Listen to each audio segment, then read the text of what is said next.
बियाहल बाड़ू की कुवार गौरा बोलना। बियाहल बाड़ू की कुवार गौरा बोलना। गौरा जी के रूप धइ के शंकर जी के मोहलू गौरा बोलना।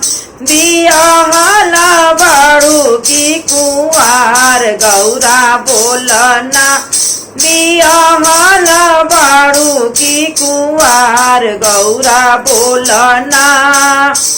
राधा जी के रूप धइ के श्याम जी के मोलू गौरा बोलना।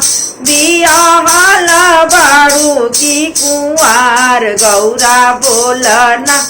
बियाहल बाड़ू की कुवार गौरा बोलना। सीता जी के रूप धके राम जी के मोहलू गौरा बोलना।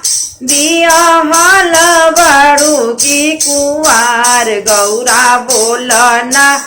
बियाहल बाड़ू की कुवार गौरा बोलना। लक्ष्मी जी के रूप धइ के विष्णु जी के मोहलू गौरा बोलना।